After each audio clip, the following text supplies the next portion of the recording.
Like करें, subscribe करें, साथ ही बेल आइकन को दबाएं।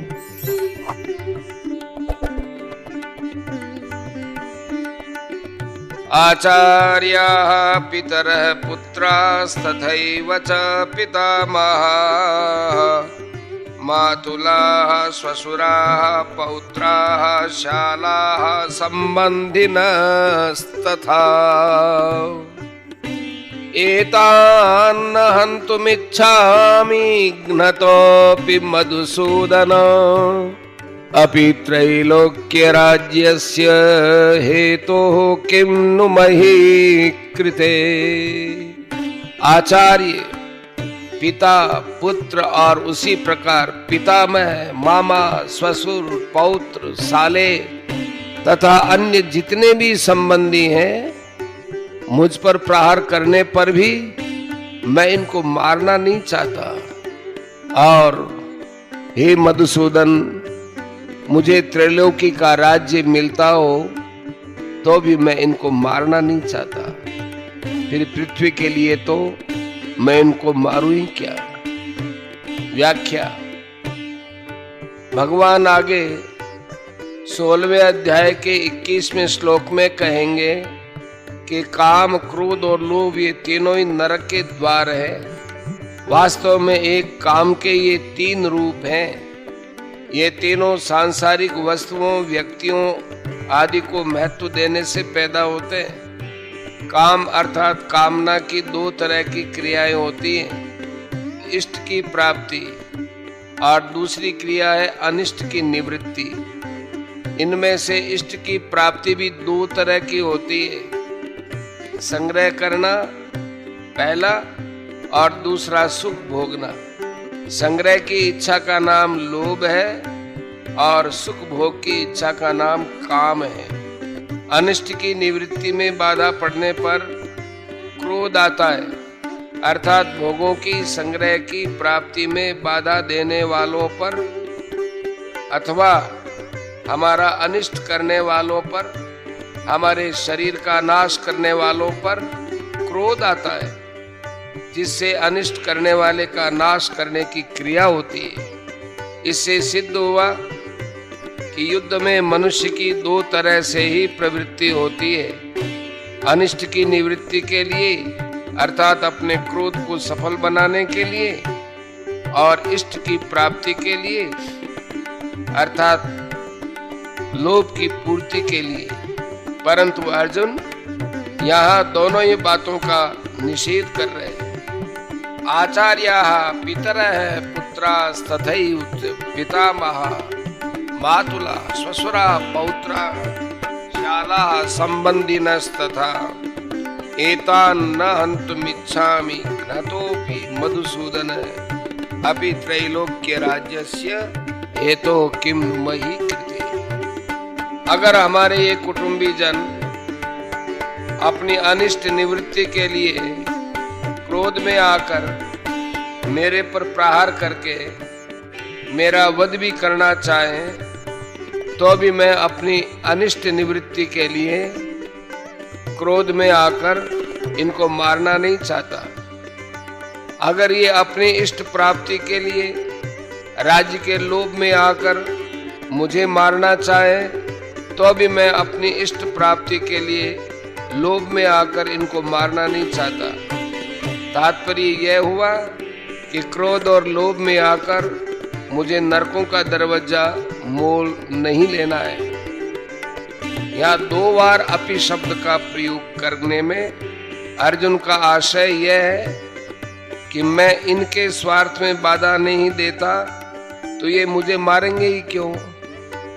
पर मान लो कि पहले इसने हमारे स्वार्थ में बाधा दी है, ऐसे विचार से ये मेरे शरीर का नाश करने में प्रवृत्त तो हो जाए, तो भी न तो भी मैं इनको मारना नहीं चाहता। दूसरी बात, इनको मारने से मुझे त्रिलोकी का राज्य मिल जाए, ये तो संभावना ही नहीं है। पर मान लो कि इनको मारने से मुझे त्रिलोकी का राज्य मिलता हो, तो भी अभी त्रैलोक्य राज्य से हेतु हो मैं इनको मारना नहीं चाहता। मधुसूदन संबोधन का तात्पर्य है कि आप तो दैत्यों को मारने वाले हैं, पर ये द्रोण आदि आचार्य और भीष्म आदि पितामह दैत्य थोड़े ही जिससे मैं इनको मारने की इच्छा करूं। ये हमारे अत्यंत नजदीक के खास संबंधी हैं। आचार्य, इन कुटुंबियों में जिन द्रोणाचार्य आदि से हमारा विद्या का हित का संबंध है, ऐसे पूज्य आचार्यों की मेरे को सेवा करनी चाहिए कि इनके साथ लड़ाई करनी चाहिए। आचार्यों के चरणों में तो अपने आप को, अपने प्राणों को भी समर्पित कर देना चाहिए। यही हमारे लिए उचित है। पितर शरीर के संबंध को लेकर जो पिता लोग हैं, उनका ही तो रूप ये हमारा शरीर है। शरीर से इनके स्वरूप होकर हम क्रोध या लोभ में आकर अपने उन पिताओं को कैसे मारें? पुत्रा, हमारे और हमारे भाइयों के जो पुत्र हैं, वे तो सर्वथा पालन करने योग्य हैं। वे हमारे विपरीत कोई क्रिया भी कर बैठे तो भी उनका पालन करना हमारा धर्म है। पितामह, ऐसे ही जो पितामह हैं, वे हमारे पिता के भी पूज्य हैं, तब हमारे लिए तो परम पूज्य है। वे हमारी ताड़ना कर सकते हैं, हमें मार भी सकते हैं, पर हमारी तो ऐसी चेष्टा होनी चाहिए जिससे उनको किसी तरह का दुख न हो, कष्ट न हो, प्रत्युत उनको सुख हो, आराम हो, उनकी सेवा हो। मातुला, हमारे जो मामा लोग हैं, वे हमारा पालन पोषण करने वाली माताओं के ही तो भाई हैं। अतः वे माताओं के समान ही पूज्य होने चाहिए। ससुरा, ये जो हमारे ससुर है, ये मेरे और मेरे भाइयों की पत्नियों के भी पूज्य पिताजी है। अतः ये हमारे लिए भी पिता के ही तुल्य है। इनको मैं कैसे मारना चाहूं? पौत्रा, हमारे पुत्रों के जो पुत्र हैं, वे तो पुत्रों से भी अधिक पालन पोषण करने योग्य है। श्याला, हमारे जो साले हैं, ये भी हम लोगों की पत्नियों के प्यारे भैया हैं। उनको भी कैसे मारा जाए? संबंधी न है।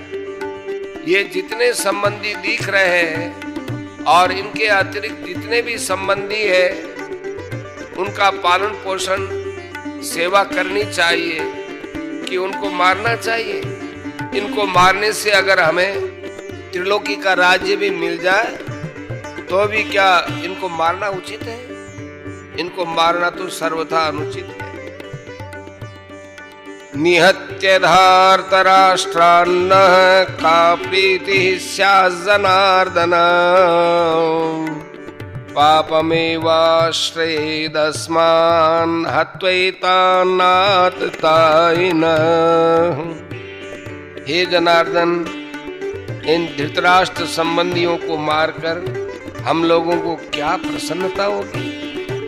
इन आताइयों को मारने से तो हमें पाप ही लगेगा।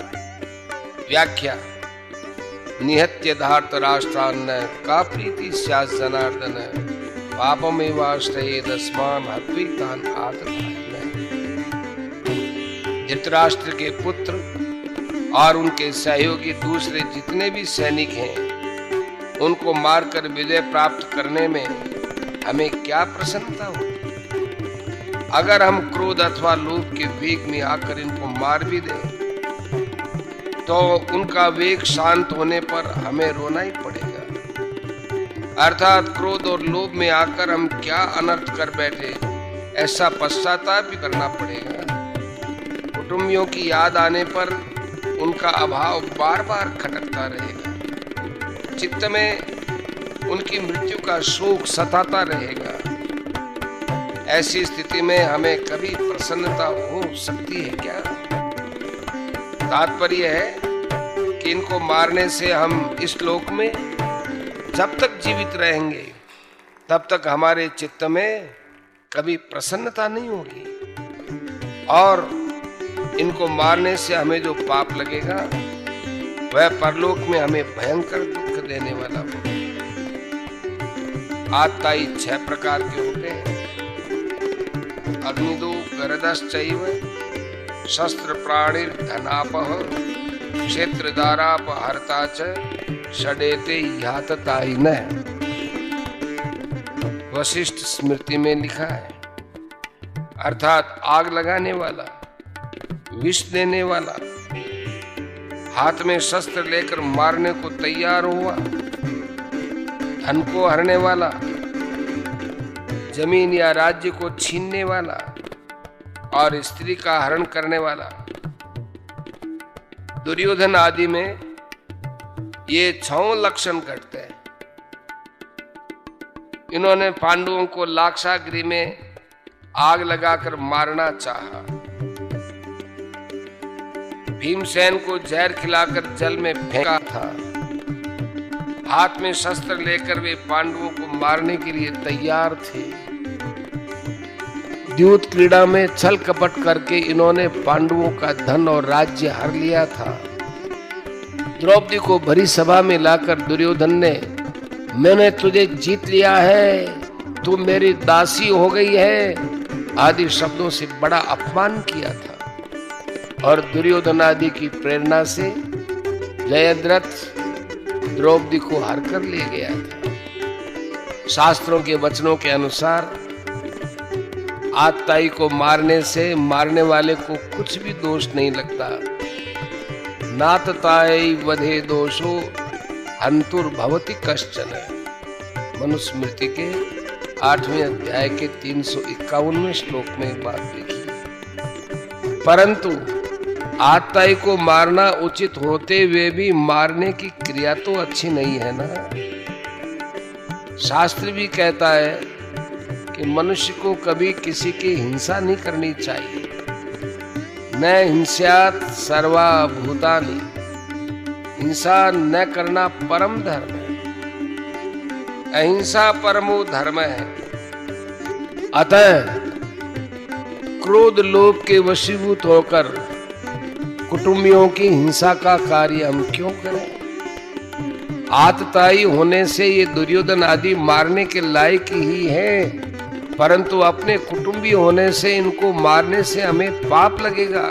क्योंकि शास्त्र में ये कहा गया है कि जो अपने कुल का नाश करता है वो अत्यंत पापी होता है। स एव पापिष्ठतमो लोके यह कुर्यात् कुल नाशनम। अतः जो आतताई अपने खास कुटुंबी हैं उन्हें कैसे मारा जाए? उनसे अपना संबंध विच्छेद कर लेना, उनसे अलग हो जाना तो ठीक है, पर मारना तो ठीक नहीं है ना। जैसे अपना बेटा ही आतताई हो जाए तो उससे अपना संबंध हटा लो, पर उसे मारा थोड़ा ही जा सकता है।